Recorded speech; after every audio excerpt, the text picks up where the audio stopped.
Good evening, friends, and welcome to Future of Education Dialogues. I am Rachana. Today we are joined by Deepak Dwivedi ji, and he is Head of Education Policy and Knowledge Innovation at International Process Excellence Council. He is the architect behind the proposed NEP 2030 framework. While National Education Policy 2020 introduced transformational reforms, implementation remains one of India's biggest challenge. Deepak argues that policy alone is insufficient. India now needs execution systems, measurement systems, knowledge systems, and leadership systems. Today we discuss NEP 2030, NEP 2040, NEP 2050, and what it takes to transform education for over 100 crore Indians. Deepak ji, welcome. Now let's start with our first question. Okay. So what went wrong with previous education policies, sir? India has already seen National Education Policy 1968, National Education Policy 1986, National Education Policy 2020.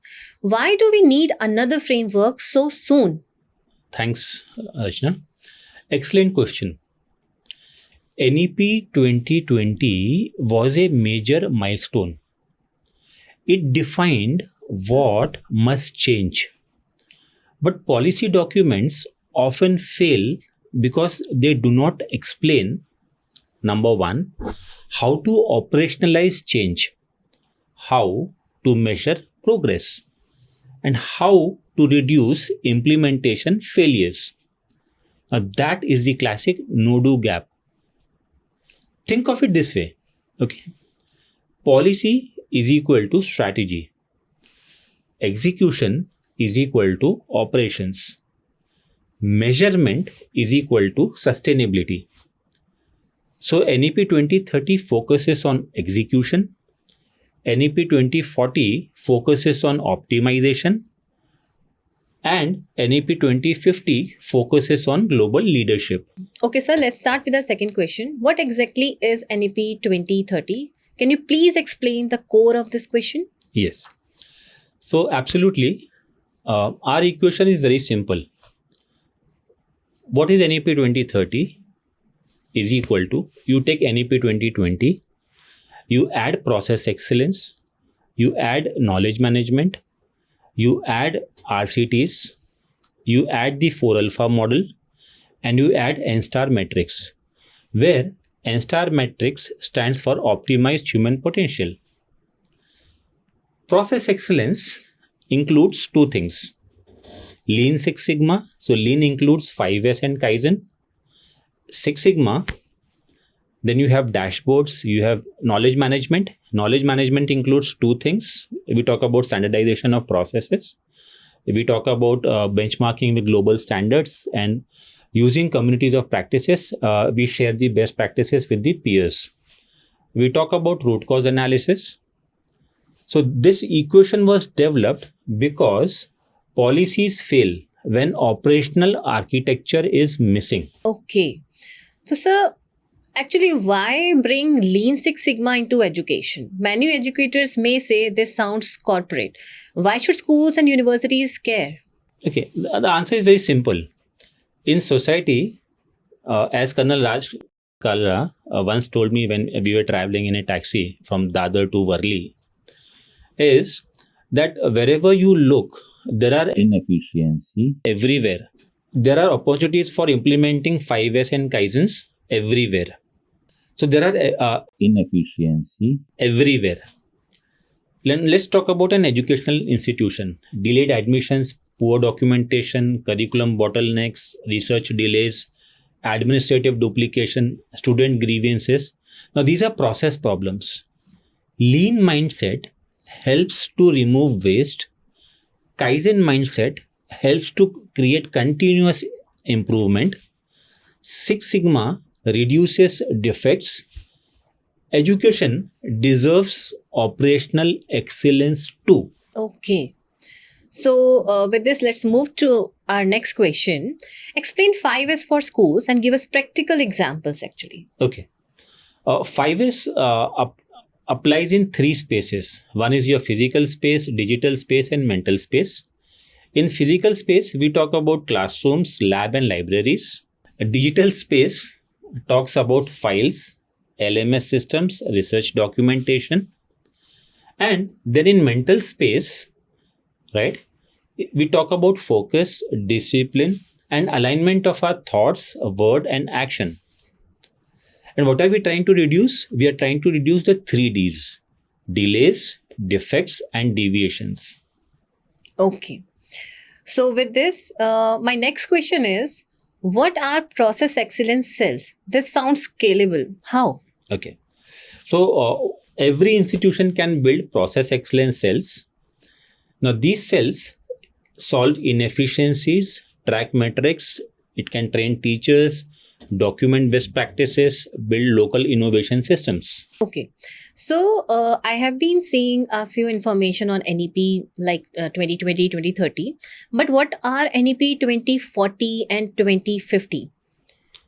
Okay. What happens NEP to NEP 2030 actually? Okay. See, the thought process is very simple. We have had 3 NEPs so far: NEP 1968, NEP 1986, and NEP 2020. And as we discussed, that we need to incorporate the process excellence, we need to incorporate Lean Six Sigma methodology to solve the issues. NEP 2020 focuses on the what part. It's a fantastic visionary document that has been created by the Ministry of Education, Government of India. However, there are these execution challenges. So, NEP 2030 talks about how part, the operationalization part, where we incorporate the best practices from the corporate sector, that is in terms of process excellence, Lean Six Sigma, ISO, audits, knowledge management, into the education system. So, this is what NEP 2030 is all about. In NEP 2040, we will be talking about AI integration, AR, VR, last mile embedding, right? Last mile integration. We'll be talking about research acceleration and global academic competitiveness. And NEP 2050, by that time, the society would have evolved for space economy, right? So we'll talk about space economy in general and space tourism in specific. So the society needs to be trained, the citizens needs to be trained for that space economy, right? Now think that Indian universities are competing globally in 2050. Indian curriculum gets exported to various countries. Global faculty exchanges is taking place. And now we are talking about education diplomacy. So this is the overall framework, the trajectory from 1968 to 2050. Great, sir. So, what is the role of research? You frequently mention RCTs. Why? Professor Esther Duflo and her husband Abhijit Banerjee got the Nobel Prize for incorporating RCTs in economics, and they are doing fantastic work. JPL Labs is doing fantastic work. So we feel that education decisions should be evidence driven. RCT stands for randomized controlled trials, helps us to identify what works, what fails, what scales, and RCT will help us because we as a nation need data backed policy. Great. So, what is your 4 alpha model, or can you explain like briefly? Okay. Here, the thought process is very simple. In the month of July, Honorable Minister Dharmendra, Pradhanji, while he was addressing a conference of more than 300 vice chancellors in Gujarat, he had asked specifically for 2-3 things. And one of that was that the national education policy should be embedded in the Indian knowledge systems. Now, we have this concept of Purushartha, where we talk about Arth, Kam, Dharma, and Moksha. It's a philosophy. Now, this philosophy was taken by Professor Stu Friedman, a professor of management in USA, a particular business school, and he transformed the concept of Purushartha into total leadership framework. He calls it total leadership. So Earth he calls as work, and Kam he calls as family, and Dharma he calls as community, and Moksha he calls as self. So which means the concept of Purusharth evolves, gets adopted and adapted by the Westerners into Maslow's hierarchy of needs. Professor Stu Friedman takes it and calls it total leadership, and he is giving consulting to Fortune 50 companies, right? So which means the concept works. Now, if we apply constraint and unconstrained optimization techniques, if we apply Lean Six Sigma, if we apply DMAC or process excellence into the concept of Purushartha, we get the concept of 4 alpha, where alpha 1, alpha 2, alpha 3 and alpha 4, this is denoted by an equation, right? And thankfully, International Process Excellence Council and the Education Policy and Knowledge Innovation, we have been doing research on this for quite some time now, and this framework is ready. Okay. So it will be incorporated in NEP 2030. Great. So why N metrics? Why create another metric? Okay. See, because what gets measured gets improved, right? And what gets ignored gets repeated.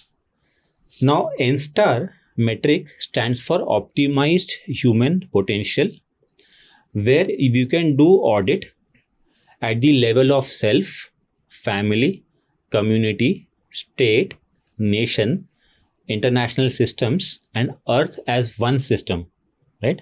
The entire globe, Earth as one system, as one planet. And then, like in Six Sigma, you have 0 Sigma, 1, 2, 3, 4, 5, 6 Sigma, and in aeronautical engineering and rocket science, you have 7, 8, 9 Sigma. Similarly, you can assign a score for each of these from individual, families, community, society, state, nation, international, and Earth as one system. So it becomes easy to track, right? You get a trajectory. Right. Okay. So nowadays, like educators are so busy, and why should they care personally? How does this help individual careers? Okay. Tell me one thing.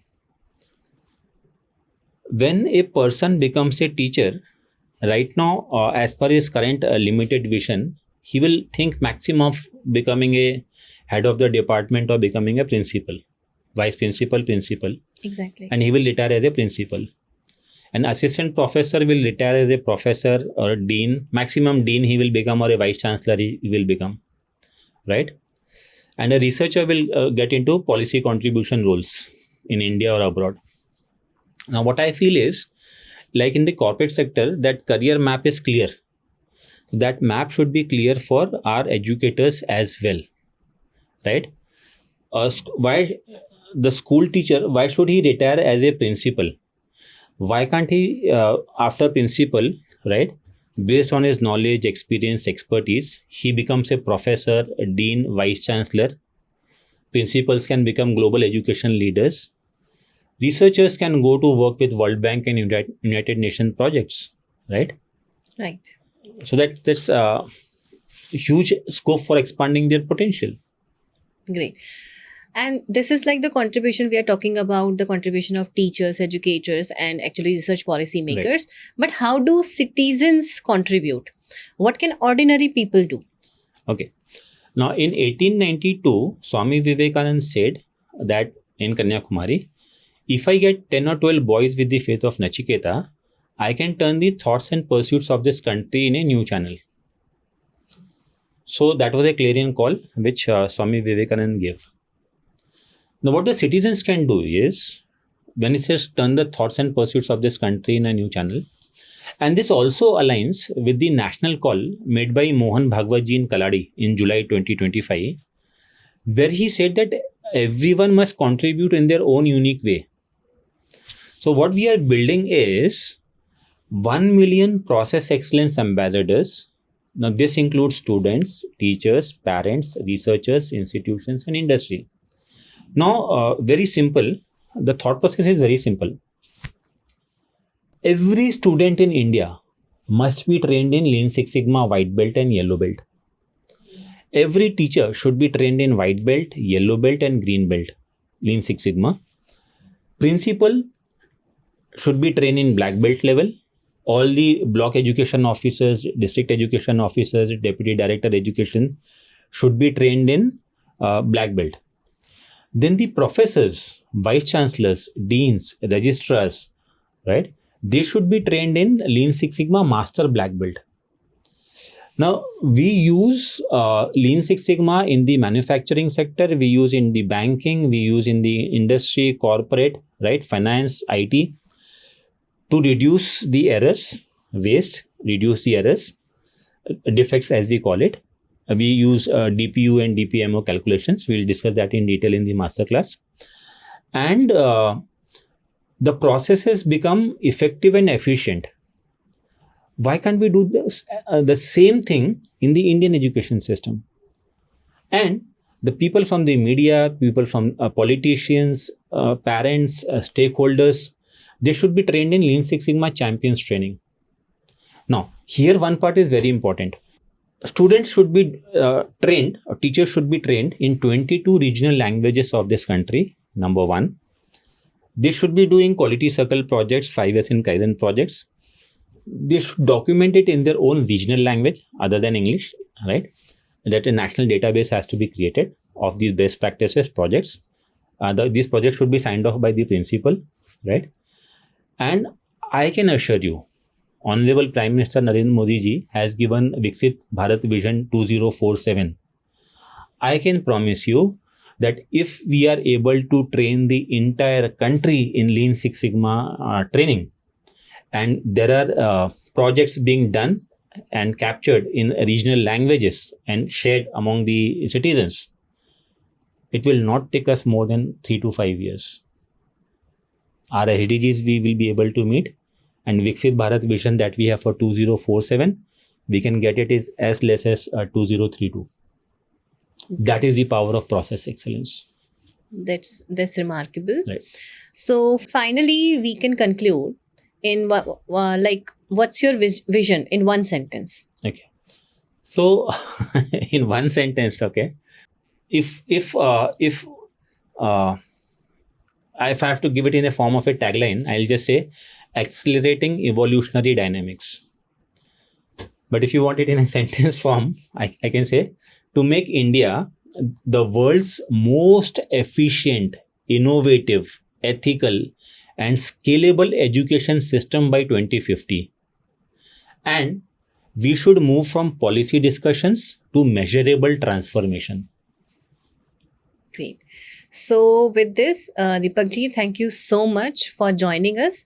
This was one of the most operational detailed conversation on the future of Indian education. Thank you so much. Thank you.